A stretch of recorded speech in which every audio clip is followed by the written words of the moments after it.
Hello, my name is Robert Viscusi, and I'm the director of the Wolf Institute for the Humanities here at Brooklyn College.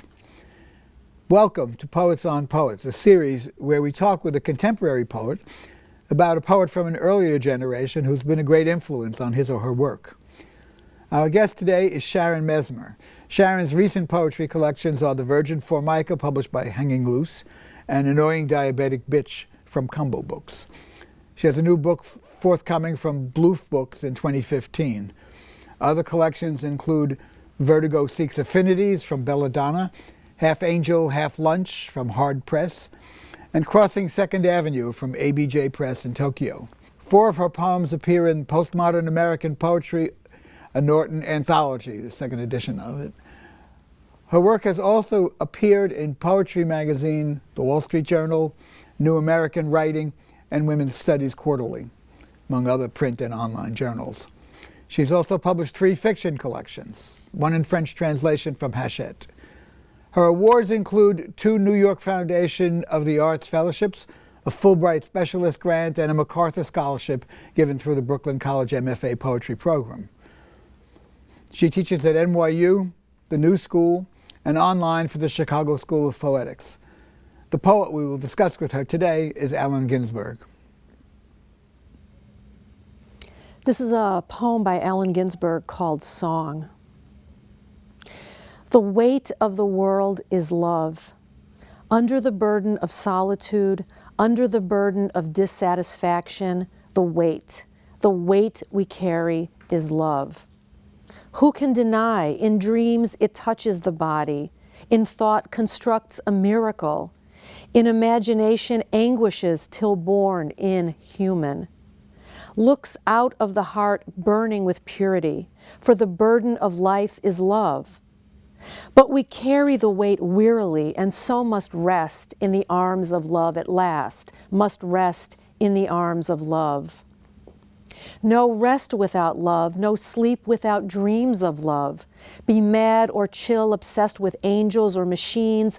The final wish is love, cannot be bitter, cannot deny, cannot withhold if denied. The weight is too heavy, must give, for no return as thought is given in solitude, in all the excellence of its excess. The warm bodies shine together in the darkness. The hand moves to the center of the flesh. The skin trembles in happiness, and the soul comes joyful to the eye. Yes, yes, that's what I wanted. I always wanted to return to the body where I was born. So, why Allen? Why Allen? Okay, so when I was in high school, I had so many detentions that were I to actually be in detention for all of those days, I would still be in detention at 54 years old. So I got to do my detentions in the library of my high school. And the nun who who was the library nun, was young and really cool. And one day I was doing something, and she came over with a book open and the smile on her face, and she said, "I think you would really like this poem." And it was Sunflower Sutra by Allen. Now how she, it was a school on the south side of Chicago, but they got these cool books. And I read that poem, and I was just really blown away by it, the way it was set up on the page, what it was saying. So then I got interested in who he was, and I did some research on him, and I saw this picture of him. He was like in his 20s, and he had a suit on, and he looked really cute, and I thought, wow, I want to marry him when I grow up. Good luck. So I did more research and discovered I could not marry him when I grew up, but just really loved his work, and it was so inspiring to me and freeing and funny and witty, and I just, when she showed me that poem, I must have been like 14. Mm-hmm. So from the time I was 14, I really loved his work. And then I studied with him here. So that's why. I don't think I could ever have imagined someone being turned on to Allen Ginsberg By a nun? In high school. Yeah. When I went to Catholic school, the nuns weren't really like that. This was Vatican II, so, These you were know, Vatican II she was a cool nun. Sister Patrice Marie. Thank you. This is a poem by Allen called A Supermarket in California. What thoughts I have of you tonight, Walt Whitman, for I walk down the side streets under the trees with a headache, self-conscious, looking at the full moon. In my hungry fatigue and shopping for images, I went into the neon fruit supermarket dreaming of your enumerations. What peaches and what penumbras, whole families shopping at night, aisles full of husbands, wives in the avocados, babies in the tomatoes, and you, Garcia Lorca, what were you doing down by the watermelons?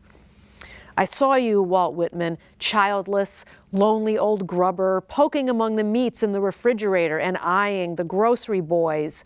I heard you asking questions of each. Who killed the pork chops? What price bananas? Are you my angel? I wandered in and out of the brilliant stacks of cans following you and followed in my imagination by the store detective. We strode down the open corridors together in our solitary fancy, tasting artichokes, possessing every frozen delicacy, and never passing the cashier. Where are we going, Walt Whitman? The doors close in an hour. Which way does your beard point tonight? I touch your book and dream of our odyssey in the supermarket and feel absurd. Will we walk all night through solitary streets? The trees add shade to shade, lights out in the houses. We'll both be lonely. Will we stroll dreaming of the lost America of love, past blue automobiles and driveways, home to our silent cottage? Ah, dear father, graybeard, lonely old courage teacher, what America did you have when Sharon quit poling his ferry and you got out on a smoking bank and stood watching the boat disappear on the black waters of Lethe? So has this been an abiding influence on you in your writing? Allen? Yeah, I would say yeah. And, you know, getting to study with him here was pretty amazing. It was just, how could that ever happen, you know?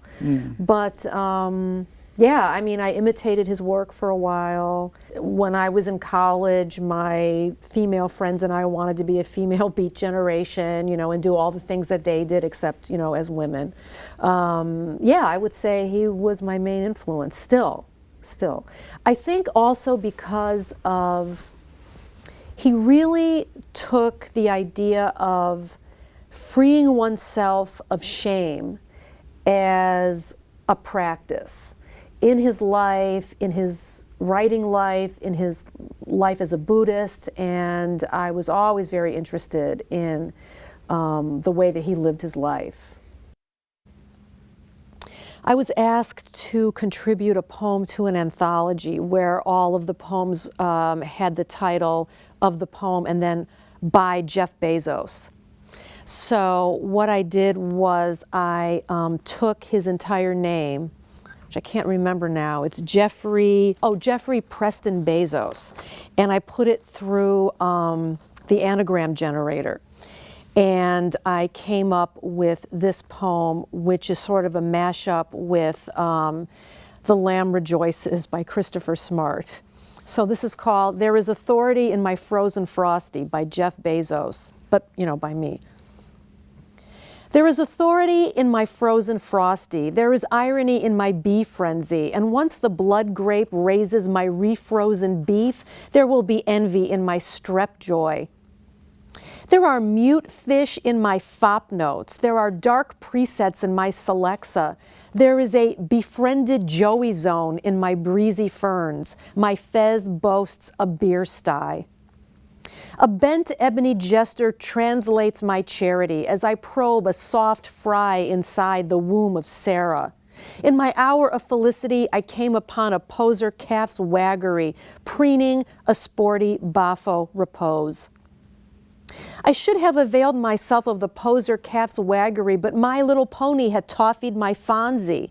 I should have translated charity into the shadow of death, but God's porny ozone presented some deep face-spent Jesus prose tropes.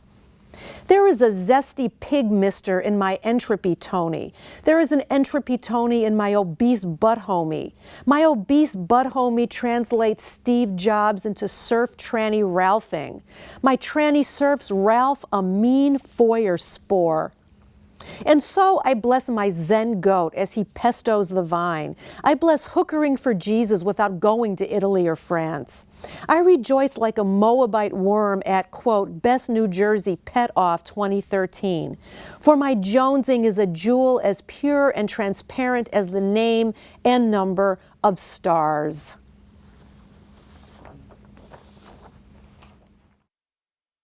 You are known for your participation in the FLORF poetry movement. Maybe you could talk about that a little bit. Okay. FLORF. Trying to think, it has this sort of protean beginning, you know, but a couple of my friends in around 2000, the year 2000, in the year 2000, were discovered that you could put a bunch of words into Google and come up with this page of wildly juxtaposed words, phrases, and then take that and make poems out of it. So there were like 5 people who were doing that. And they stopped for a while after 9/11, but then quite soon after that, it became a cathartic move. To be producing these really funny, irreverent, vulgar poems, you know. And I had a party in my apartment in maybe 2003, and one of those poets, Gary Sullivan, said to me, would you like to join our listserv? We're like putting these poems together from Google search results. And I said, yeah, you know, it sounds great, because I'd already been doing that with collage poems and cut-ups and things like that. And you know, so we started doing it. We had a listserv. We would send poems back and forth to each other. Somebody would take a line from someone else's poem that they liked, put it through Google, and then write a poem off those results. Send the poem around. So in a day, there might be as many as 12, 15 poems going around, because people would read them immediately, take a line, put it through Google, and just write a poem, like, quickly. So we did that just on our own till about, I would say, 2005, 2006. Then there was an article in the Village Voice online, and it gained notoriety. And then quite soon after that, we organized the first FLORF Festival, which was at a theater called the Medicine Show on the West Side. And it kind of took off from there, and then we read at the Whitney, we read at the Walker Museum in Minneapolis, and we sort of gained a lot of notoriety after that, both good and bad. But the list was always kind of the focus of the activity and of the poems, and it was very supportive, it was a lot of fun, and it only sort of fell apart when 2 of the original poets got divorced, because it really was like a family. And when that dynamic was broken, it wasn't the same, and so we just decided not to have I mean, we still talk to each other all the time, and one of the FLORF poets is finally putting together our anthology, and I think it's called FLORF, an anthology of FLORF. So we still have like a kind of a cohesion, but it's not like it was.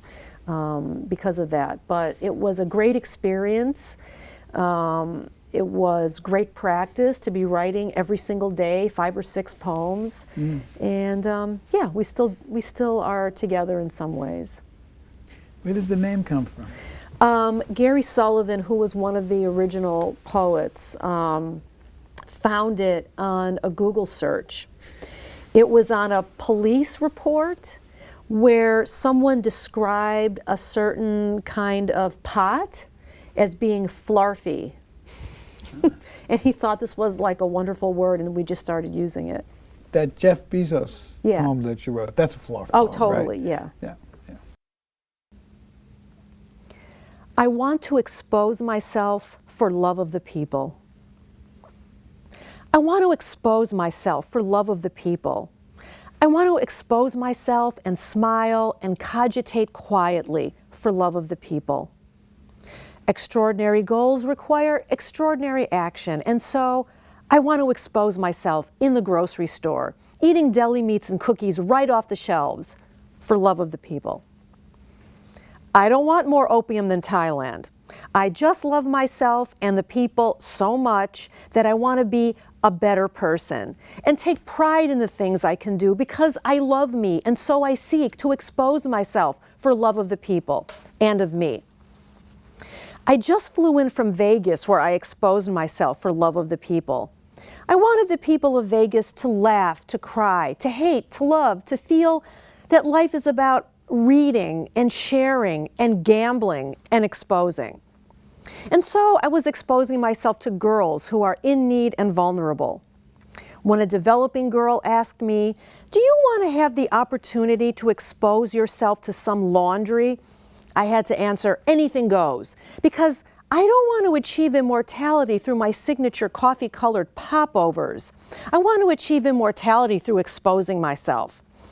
Invite me over, and one thing will lead to another. And then in the morning, if you die a painful death and I bury your body in the backyard and it's similar to the way Europeans love to smoke and I love smoking and you love traveling, then I will expose myself to a bus full of people stranded in traffic.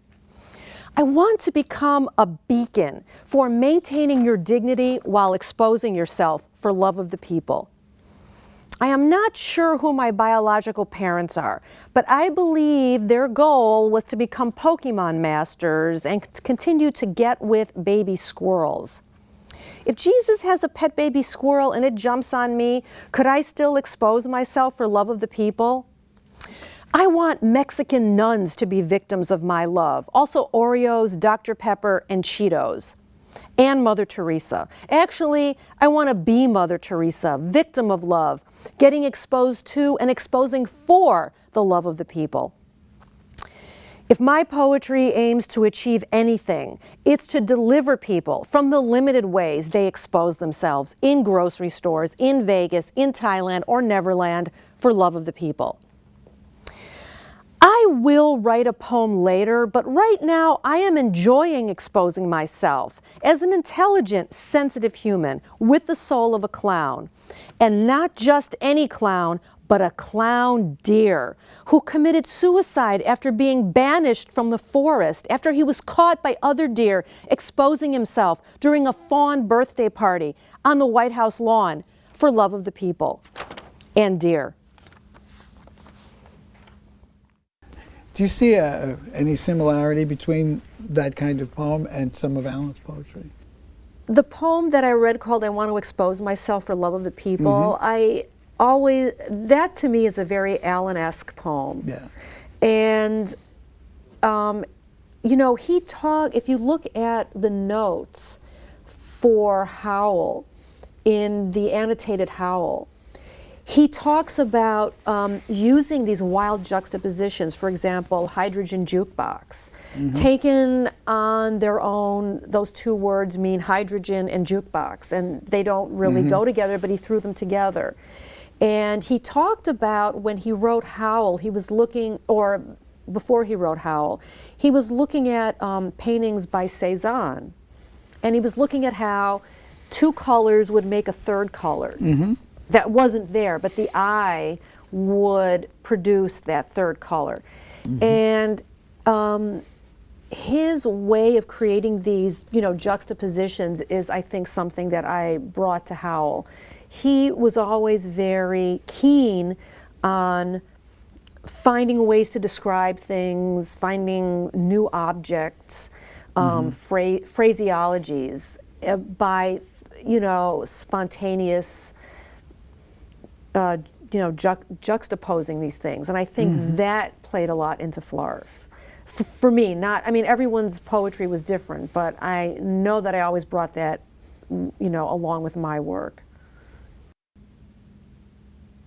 Stupid university job, for Robert Viscusi. Your loveliest of swaybacks, of mine I was once ashamed, and my unibrow and crooked teeth and red hair my mother never let me wash all winter, afraid I'd catch a draft. She wouldn't let me bathe either, which made gym class a horror. I thought I had it bad until I met that handsome Scottish man whose parents tried to make him spontaneously combust by feeding him haggis laced with gunpowder and making him sleep in the stove. Instead of an ear, he had a shiny snail-shaped ridge. I guess we all have our tragic flaw. Mine is like that of the naked man who holds up a sign that says, "I'm naked," and runs screaming through the park. My handlers say I'm difficult, but don't you believe it. My soul still radiates a luminous intensity despite this stupid university job. I remember reading years ago a profile of Allen in the New Yorker. Mm-hmm. It may have become a standard part of the Ginsburg literature, I don't know, in which he talks about having been very unhappy as an adolescent, mm-hmm. and having had a therapist who said to him, "Do whatever you want." Yeah. And this having had a big influence on him. And it sort of makes sense in a way. I mean, his poetry seems like that it belongs to an age like that one, which was so influenced by psychoanalysis, mm-hmm. and there's just the general idea that we could remove all of the influences, all of the programming that we had received as children. Mm-hmm. What made me think of this was when you said that when you were giving the genesis of FLORF, and you started talking about the way people were writing after 2001. Mm-hmm. I mean, maybe it's a little too soon to ask this question, but is there something about this moment that suggests something different in poetry? And by moment you mean the That's post 9/11? Post 9/11, yeah. It's interesting because right after 9/11, no one was writing. It was like it was, and I know this because all of my friends are writers, and it was like no one, poets felt that it was selfish to write. And then all of a sudden there was just this flood of work, and I would hear it at readings. People were writing. A friend of mine, Edwin Torres, wrote a poem. Torres means towers. Mm-hmm. And he wrote a poem about his simpatico feeling with the towers because his name is Torres. Mm-hmm, mm-hmm. And it was like people's work changed a little bit, and then everybody was writing all the time. People were going to each other's readings. It was just this frenetic kind of talking and creating. And along with that was the situation with the second Iraq War, the stock market collapse. I mean, all the stuff that was happening, it was just like we were just being buffeted by catastrophes like all the time. So I think our response was to be as absurd as everything else. Because sometimes I think the only response to an absurd situation is super absurdity. And that's what I think was going on with FLORF. We were taking these things that were happening. For instance, I have a poem in that book called "I Accidentally Ate Some Chicken and Now I'm in Love with Harry Whittington." Nobody remembers who Harry Whittington was. He was the guy that Dick Cheney accidentally shot in the face. So there was all this stuff like all the time, It was just like, what kind of a world are we living in now? And I think the main response to that was to be even crazier than what was going on. It was just like every day there was something, and there was something to write about, and so we took it on. Fantastic. It hasn't gotten less crazy, has it? No. No, it hasn't. No, it hasn't. It's gotten worse. Yeah, and that worries me because I think people are becoming like deer in headlights, like what the hell is going to happen next, Right. And I think I think that this is going to sound like such a platitude, but I think like as artists, you know, we sort of need to address the issue of suffering, you know, the fact that we are all just blindsided by this. And I think, you know, and for Allen, I think this was true too, that poetry can be a very cathartic, healing method. I taught a class at the Poetry Project 2 years ago called Cathexis, Catharsis, Writing to and Through Suffering. Right. And it was amazing. It was the most amazing class I ever taught. And it was 25 people, nobody dropped out. Everybody brought, you know, whatever they, you know, the crap of their psyches, you know, all their pain, all their suffering. And we worked with several forms, you know, and what we were doing was flowing these issues into these forms so that you could frame them and see something about them. And it was really an amazing experience, you know, and I learned a lot from them. I don't know if they learned anything from me. I mean, I just presented poems and ways of looking at these poems. It was really an amazing, it was just an amazing experience that these people were so free in sharing these things that some of them were very ashamed of, you know, and producing really wonderful work out of that. You used the word forms there, and that's a really interesting word in this connection. What is it about the forms of art, or specifically of poetry, that works this way? What is it? I think it's because you're forced to, usually, you know, language is kind of unwieldy. And people sometimes have a problem sitting down to write, and it goes all over the place and it drifts. When you have a form, you're forced to whittle it down within the form, and then the form then becomes a frame by which you look at this thing. And I think form is also a kind of a comfort, like I can't go this far, I can't go this far, I have to stay within this margin, you know. And it automatically becomes a frame for whatever that trouble thing is. And I think that's, I mean, Allen made us work in forms all the time, and I remember when he did that, it was like, oh, I don't want to do this, you know, I don't want to write another sonnet, you know. But when I look at I still have the handouts he gave us. When I look at them, you know, when he was making us learn like meter and prosody, I couldn't have been, I hated it, you know, but now that I look at it again, I realize what value it is, because it allows you to distance yourself from something that otherwise would not find a form. Well, this has been an enormously Thank enlightening you. conversation, For me and too. also a lot of fun. Thank you. For me, it's always fun talking to you. Well, likewise. Thank you. Thank you. Thank you, Bob. I'm Robert Viscusi. That's our show. Thank you for watching, and join us on the next Poets on Poets.